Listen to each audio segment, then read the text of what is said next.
Gary Gilmore was a career criminal who is best remembered for being the first man to be executed in the United States after the death penalty was reinstated under the ruling Gregg v. Georgia in 1976.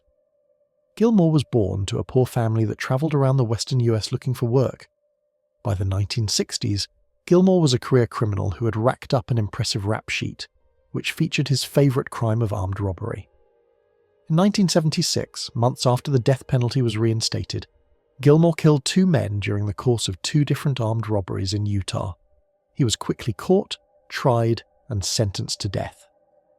Gilmore's story up until that point was for the most part unremarkable in the annals of criminal history. While he was on death row, he did something incredible. He forwent all of his appeals and was executed in less than 6 months. Gilmore's race to death was chronicled in books and movies due to its unique circumstances, which were for the most part not replicated until the early 1990s. During the early 1990s, Thomas Grasso committed 2 murders in 2 different states. Although he did his best to avoid capture, he was eventually caught, convicted, and sentenced to death in the state of Oklahoma. But the Grasso case was much more complex than Gilmore's. Like Gilmore, Grasso refused to appeal his death sentence, and the case eventually attracted national media attention. Grasso's case was fundamentally different than Gilmore's, though, because it involved 2 different states, one of which didn't have the death penalty and whose governor wanted to turn Grasso's fate into a political issue. Grasso's life mirrored Gilmore's in a number of ways besides how he ultimately died. Like Gilmore, Grasso was a career criminal who drifted around the western states for much of his adult life. Grasso was born in 1962 to a dysfunctional family that gave him little direction in life. He often found himself in trouble with the law as a juvenile and did time in juvenile correctional facilities before graduating to adult jails and prisons. Although Grasso would do about any type of crime that could net him some money, his bread and butter was burglaries. The young criminal spent most of his time in the state of Oklahoma, which is where he met his future wife Lana Grooms. Married life was not idyllic, though, for Grasso. His choice of occupation often led to conflicts with his wife, not because she had a moral problem with crime, but more so because the income was too unstable. Grasso could make a big score and then go weeks before getting anything else. Grasso, like most career criminals, also had substance abuse problems. Thomas and Lana constantly fought over finances and substances, which led to a particularly tough holiday season in 1990. Grasso was broke and needed to do something to placate his wife, so he turned to his old standby of burglary. The Christmas season was shaping up to be one that would be best forgotten in the Grasso household in 1990.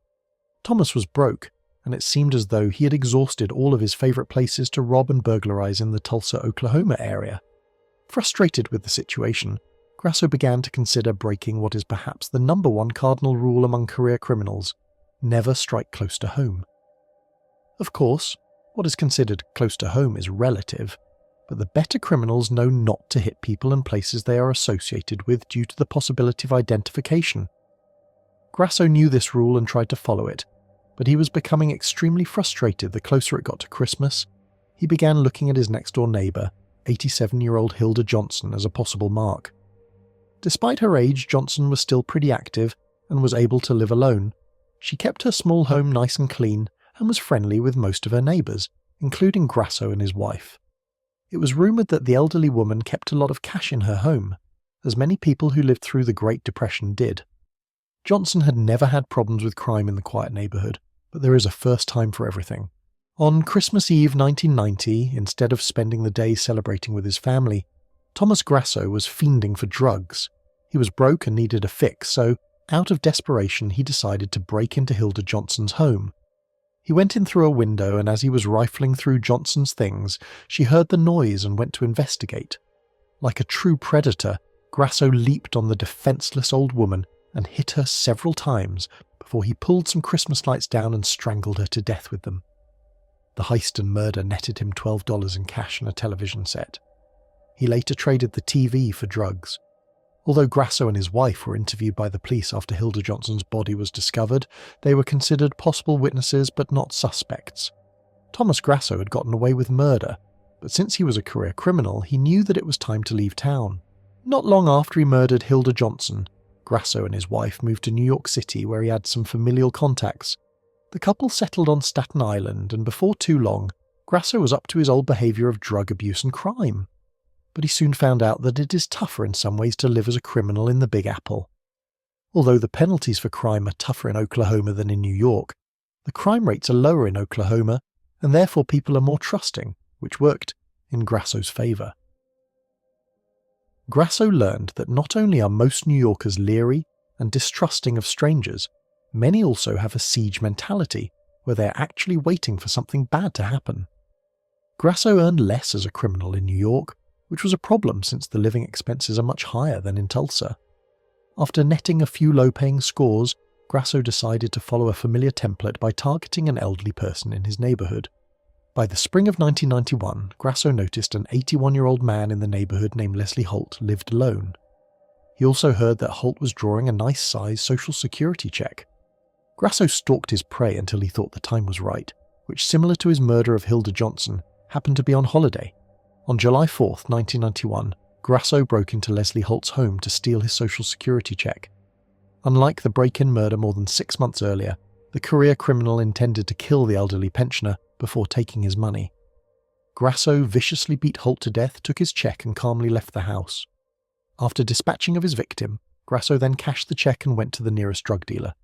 He spent the next several days getting high, telling more than one person about where and how he got his drug money. Most of the people he told either didn't care or didn't believe him, but people talk, and before too long the rumour was going around Staten Island that he had murdered a retiree. New York City police homicide detectives took the murder of Leslie Holt very seriously. The victim's age and the fact that he was attacked in his own home made the crime particularly egregious and difficult for most people to contemplate. The detectives canvassed Staten Island and contacted their network of informants, and one name kept coming up in every interview: Thomas Grasso. The detectives did a background check on Grasso and learned that he had multiple arrests and convictions for a variety of crimes, and that he was also a known drug addict. They were finally able to get statements from people who claimed that Grasso bragged about killing Holt. The information was barely enough for an arrest, but the police thought that they should move before he possibly killed again. The detectives reasoned that since Grasso was a known drug user, he was probably carrying drugs on him, which would be enough to hold him in jail until they collected more evidence. Thomas Grasso was picked up by the police 2 weeks after Holt's murder. Since Grasso was a career criminal, the detectives conducting his interrogation thought that he would invoke his right to silence, or at least lie to them. Instead, the detectives got more than a complete confession. As Grasso sat across the table from the homicide detectives, it was clear that he was a tired, defeated man. He was ready to meet his fate, which in this case had the possibility of death. Grasso looked at the detectives and told them all the details about how he stalked Leslie Holt for weeks before he forced his way into his home and murdered him. He verified that the murder was committed for drug money and picked Holt because he was old and lived alone. Grasso thought that Holt was an easy mark. It wasn't personal. The detectives thanked Grasso for his cooperation, and as they were about to lead him away to jail, the killer told them that he wasn't done with his statement. He wanted to talk about the murder of Hilda Johnson. The detectives were a bit thrown back by the development, but it wasn't the first time they heard a confession from a person who wasn't even wanted for a particular crime. Grasso told the detectives the details about the Tulsa murder, and then finally, hours later, he was transferred to Rikers Island to await trial for the first-degree murder of Leslie Holt. Grasso was found guilty in the open and shut case and sentenced to life in prison, with a 20-year minimum before parole would be considered, on April 21, 1992. He was promptly sent to the notorious prison Attica to do his time. Not long after Grasso was sent to Attica, officials from Oklahoma requested and were granted his extradition to stand trial for the first-degree murder of Hilda Johnson. He was found guilty in that case by a Tulsa jury and sentenced to death. Like Gary Gilmore more than 15 years prior, Grasso decided not to appeal his death sentence. It looked as though Grasso would get his wish and be executed within a year. Grasso apparently fully expected to be executed within a year, but the case took a strange turn when the Democratic governor of New York, Mario Cuomo, got involved. Cuomo was a staunch opponent of the death penalty and regularly stated in interviews that keeping New York State from bringing back the death penalty was one of the main points of his political agenda. Cuomo was up for re-election in 1994. Although Cuomo's polling numbers were good throughout the state of New York in late 1992 and they were very high within New York City, his political advisors believed that he needed to do something, to energise his white liberal base. There really wasn't much happening politically in the state of New York at the time, but his allies soon learned about Grasso murder case. Cuomo publicly stated that he thought Grasso should be sent back to serve his sentence in New York before serving his death sentence in Oklahoma. Officials in Oklahoma disagreed and refused to turn over Grasso, who seemingly wanted to be executed anyway. Sensing that he was gaining political points, Cuomo filed a brief in the federal courts to have Grasso sent back to New York. A federal judge agreed with Cuomo's arguments and ordered Grasso returned to New York in 1993. As Thomas Grasso did his time in Attica prison, his case took on a whole new life in New York's gubernatorial campaign in 1994. Cuomo looked to be a lock for a fourth straight term as governor of New York according to the polls, but a red wave was about to sweep the country, giving the Republicans control of both houses of the US Congress and many of the state legislatures and governors' offices as well. Cuomo's Republican opponent was George Pataki, an upstart state senator who was of more Hungarian than Italian ancestry and was from the less politically connected upstate part of New York. Pataki ran on a typically moderate Republican platform: lower taxes, less government, more police. But he also added a pro-death penalty plank to his campaign. The senator vowed to bring back the death penalty if elected governor. The idea resonated with New Yorkers as polls showed a majority supported the death penalty, and as much as it helped Pataki, it hurt Cuomo, who vetoed several death penalty bills passed by the New York state legislature. Pataki went on to beat Cuomo by more than 3 percentage points in what many experts considered an improbable victory. One of Pataki's first actions as governor was to honour the state of Oklahoma's extradition request for Thomas Grasso. On January 11, 1995, agents with the New York Department of Corrections brought Grasso to the International Airport in Buffalo, where he was met by officers with the Oklahoma Department of Corrections, who then brought him back to their state's death row. Grasso was executed on March 25, 1995. Besides the incredible legal and political battles over Grasso's life, and his Gary Gilmore-esque desire to meet his fate, Thomas Grasso attracted media attention one last time on the day of his execution. Grasso issued 4 statements to the press that demonstrated the killer and drug addict had somewhat of an appreciation for literature and philosophy. The first statement said, "What we call the beginning is often the end, and to make an end is to make a beginning. The end is where we start from." A few hours later, Grasso released a second statement that read, "For most of us, there is only the unattended moment, the moment in and out of time, and right action is freedom from the past and future also." The second sentence in his statement was taken from T.S. Eliot's The Dry Salvages.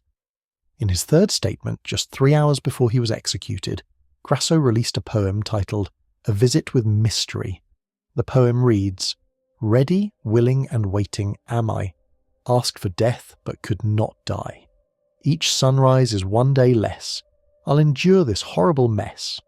When the last sun does sink, Mr. E will serve a goodbye drink. On the day our paths do cross, it won't take much to see it through, just a little toxic brew. The warden will read my last creed, and the deadly brew will flow. As the poison drips into my veins, and from my body life does drain, I'll know then once and for all what last call means when serving Toxahol." Like most death row inmates, Grasso was given a last meal request. He requested a healthy serving of mussels, clams, a cheeseburger, and a can of SpaghettiOs.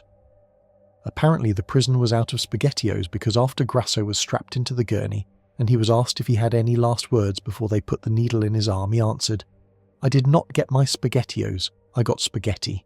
I want the press to know this." Hey friends, thank you for listening to today's story. Make sure to click the notification icon to stay updated on all future narrations. I release new videos twice every day at 10 AM and 8 PM Eastern Time. If you have a story to share, please send it to the email displayed on the screen. Don't forget to subscribe to the channel, give this video a like and leave an encouraging comment. It really helps me keep bringing you more narrations like this. If you'd like to support the channel even more, you can get early access to all future narrations and bonus content over on Patreon. Thanks again for watching, and I'll see you on the next one.